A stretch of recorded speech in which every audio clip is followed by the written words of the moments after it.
Bom dia, professores de Verteto Lélio, funcionários da educação, secretários, na pessoa de Maria José Batista de Brito, assim como do senhor prefeito Renato Salles. Inicialmente, quero agradecer pela oportunidade de participar neste momento, da fase municipal da retomada do desenvolvimento do Brasil, da retomada do que se deve fazer corretamente por este país. Fui convidado a participar desta Conferência Municipal de Educação com o tema Reconstruir o País. Reconstruir o país, a gente tem que ver antes as vertentes, os caminhos que a nossa pátria passou nos últimos anos. Vivemos, desde o nosso período colonial, momentos de liberdades, momentos de perseguições, de ditaduras. Foi assim no tempo do Império, quando houveram várias revoltas por esse país. Foi assim no tempo do Brasil Colônia. E na Velha República também tivemos a intentona comunista, tivemos Getúlio Vargas, tivemos o golpe de 64, tivemos a restauração das liberdades democráticas no país e vínhamos há vários anos dentro de um processo de democratização do acesso das pessoas mais pobres aos meios de produção, aos meios de educação, aos benefícios sociais que o Estado possa oferecer e, de repente, a ruptura. Ruptura essa com interesses mesquinhos, econômicos, multinacionais, que fizeram com que o país mergulhasse na situação política e institucional que se encontra hoje. Vemos que existe uma necessidade de retomarmos esse desenvolvimento do país, de retomarmos esta situação em que o país precisa se reestruturar, de se reconstruir. E isso, minha gente, vai ter que passar por eleições, vai ter que passar por uma retomada do Estado Democrático de Direito, onde as liberdades democráticas, as liberdades sociais, os benefícios sociais de um Estado devem chegar às classes mais pobres, os mais necessitados. Não dirigir o Estado para atender o pobre, mas dirigir o Estado para atender democraticamente a todos os seus cidadãos.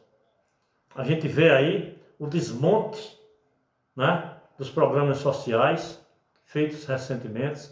A gente vê os desmontes feitos na estrutura da educação, como a questão do FIES, a questão do Enem. Os escândalos estão aí todos os dias. O impedimento das pessoas mais pobres chegarem à universidade é o interesse de quem? Da classe dominante. A classe dominante desse país, ela tem 500 anos, ela veio de Portugal, se manteve na estrutura de poder desse país, só foi quebrada a única vez, quando o trabalhador chegou à presidência da República, representando as classes mais pobres. E os avanços sociais, nesses anos, nesses 20 anos, onde as classes mais pobres chegaram ao poder, foram muito grandes.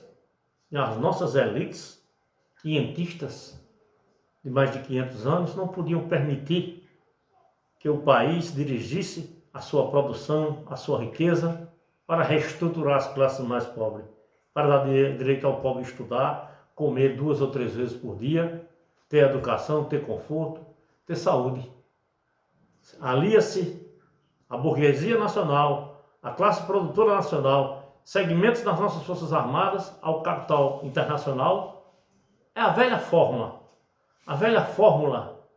de tomar o poder da população, a velha forma de fazer com que a democracia não seja respeitada. Se chegou ao final do governo Dilma, com um impeachment esse que era modelo já na América como um todo, principalmente na América do Sul, com o Lugo lá no Paraguai, na Argentina tentaram, no Uruguai também tentaram, e no Brasil se tentou. Se tirou um legítimo candidato a presidente da República, Lula, do processo eleitoral, com acusações que nunca foram verbalizadas ou nunca foram comprovadas. E a gente viu a situação que o Brasil chegou, e se a gente não tomar cuidado, vai continuar assim, o desmonte da infraestrutura nacional. Os governos passados, culminaram com essa exploração do pré-sal, o nosso petróleo. Hoje a gente vê o país mergulhado numa crise, de combustíveis, onde o nosso pré-sal é explorado por multinacionais internacionais que obtiveram nos leilões, feitos nesse governo, o direito de explorar nossas reservas, com um complicador. Estão levando o nosso petróleo bruto, refinando no exterior, trazendo de volta o combustível, a gasolina, para vender a nós brasileiros. Passamos a ser dependentes dos Estados Unidos e de países produtores de petróleo e de combustíveis processados, quando nós temos um parque industrial, refinarias espalhadas por esse Brasil todo, que estão sendo subutilizadas, estão sendo paralisadas com o intuito de se venderem, pegar esse todo ativo, construído por décadas de brasileiros que lutaram, pelo petróleo é nosso, pela independência da Petrobras, pela independência do Brasil, levando para ficar atrelado ao capital internacional das petrolíferas internacionais. Então é isso que a gente tem que discutir. Nós como militantes, nós como professores, militantes da educação, militantes políticos, militantes do serviço público, temos que ter uma visão de futuro. E qual seria essa visão de futuro? A defesa da educação pública, de qualidade e popular, com gestão pública gratuita, democrática, laica, inclusiva, de qualidade social. Isso é muito amplo. Isso é muito amplo. Mas não existe país nenhum que saiu da situação colonial, da situação de dependência econômica, da situação de subordinado às grandes potências, se não passassem pela educação. Nós tivemos um pós-guerra na Europa, onde os países saíram dessa pós-guerra destroçados. Investiram em quê? Na educação. Vários países do mundo que tomaram a iniciativa de investir na educação melhoraram a situação de vida do seu cidadão. Hoje, temos que retomar esse Estado Democrático de Direito. Retomar esse Estado Democrático de Direito passa pela população, passa pelo professorado. Nós tivemos um Estado que ensinou as pessoas a lerem, escreverem, a somar e dividir, para servir o filho da burguesia nacional, o filho do empresariado. E esse vínculo foi quebrado quando o filho do pobre pôde fazer uma universidade, quando o filho do pobre pôde conseguir ter seu diploma universitário de médico, de engenheiro, de advogado, de cientista, andar lado a lado, ombro a ombro, rico e pobre. Isso fez com que esse processo civilizatório que nós estamos fazendo com as classes mais pobres desse país fosse quebrado. E está sendo desmontado. A gente vê diariamente leis e mais leis serem aprovadas nesse país, sempre prejudicando os mais pobres. Porque rico, tem de que viver. O pobre não. O pobre se escora na educação como forma de melhorar a sua vida. O pobre se escora no trabalho. E quando tudo isso acaba, ele se escora ou espera ansioso por uma aposentadoria. Vimos aí essa reforma previdenciária, a quem atinge diretamente e como se atinge diretamente as pessoas. Nós que fomos ou que somos funcionários públicos, vamos ver na hora que nós formos pegar o nosso contra-cheque de aposentados. Nós temos que modificar isso. E essa mudança passa pela melhoria e pela educação. Nós temos que dirigir o aprendizado dessa juventude que chega hoje, ensinando dia a dia o que é a democracia, o que é o processo participativo, desde o berço, desde da sua escolinha de futebol, desde a sua comunidade, participando das associações, na escola, fazendo com que os conselhos escolares, fazendo com que os conselhos municipais de educação, de saúde, de assistência social, funcionem. É por aí que deve ser a mudança. nós devemos ensinar democracia em todos os momentos às nossas crianças.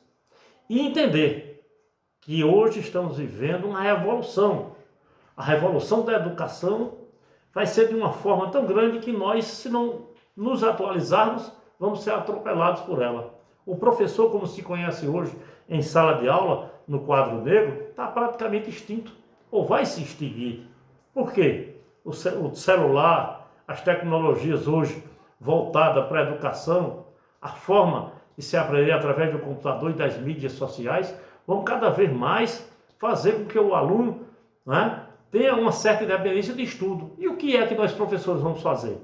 Nós vamos ser os indutores dentro desse processo, dessas liberdades, desse conhecimento, né, a ser transmitido. É preciso que a gente se prepare também.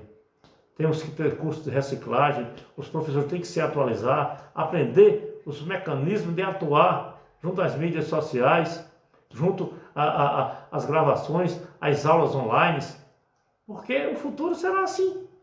Não tem mais. Essa epidemia chegou para revolucionar o nosso modo de vida. Ou seja, hoje nós não podemos mais simplesmente pensar que estamos há 10 anos atrás com uma sala com 120 alunos, como existiam nos cursinhos, como existiam, não é? Nos preparatórios para vestibular e para Enem. Hoje a gente tem que ver que um professor vai dar aula muitas vezes para 100, 200 pessoas online.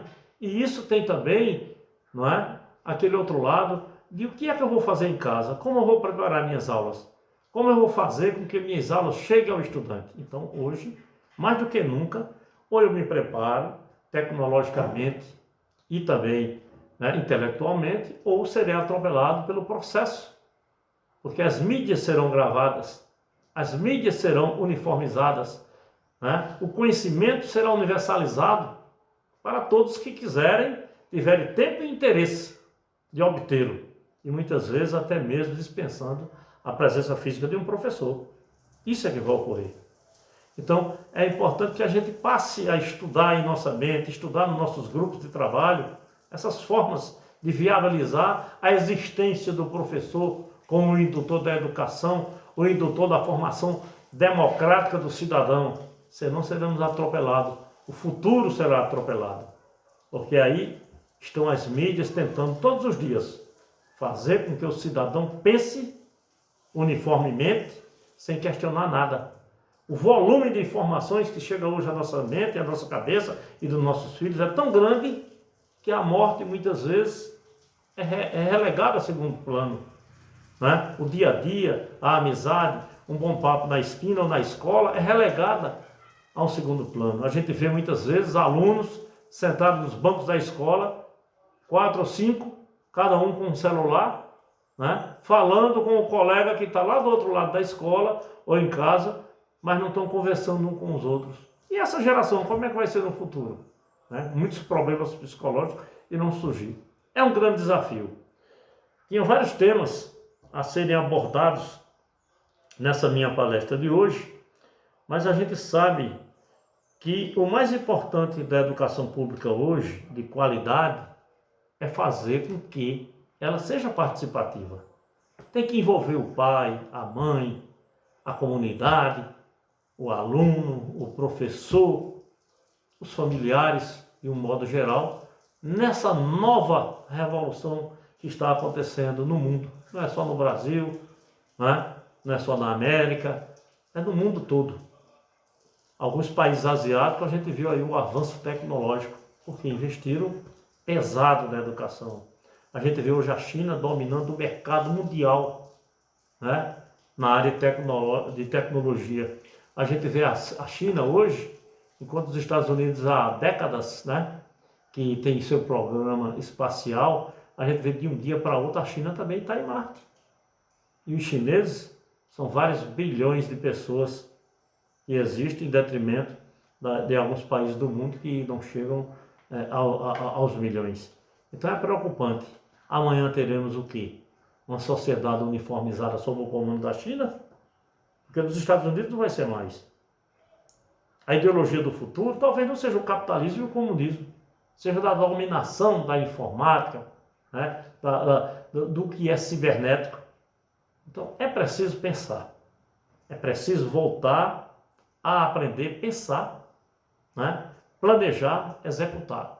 Porque esse futuro do mundo depende dos professores, se assim se prepararem para isso.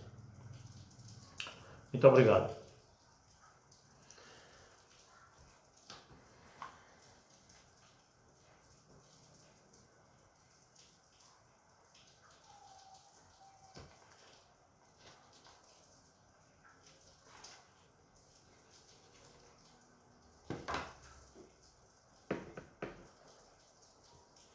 A retomada, né, das liberdades democráticas, a retomada do poder de decisão na mão dos conselhos, a retomada do poder de decisão na mão daqueles que trabalham com a educação é preciso. Esse país é uma potência muito grande. Esse país era a 6ª potência mundial. Hoje não é mais. Nós podemos ter isso novamente? Sim, podemos. É importante lutar, se organizar, estudar, trabalhar as mentes. E é importantíssimo isso. Vocês, professores, vocês, funcionários da educação, vocês que fazem a educação nesse município, são responsáveis pelo futuro.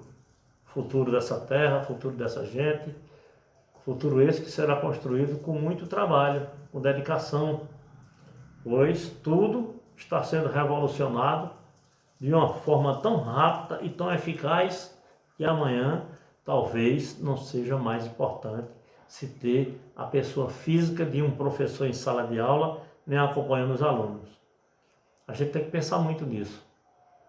Quero agradecer a vocês todos essa participação hoje. Sei que não tenho conhecimento suficiente para abranger todo o campo de educação, mas o que eu entendo um pouco, hoje eu tentei transmitir, né, a democracia, a participação social, a gestão coletiva do processo de aprendizagem.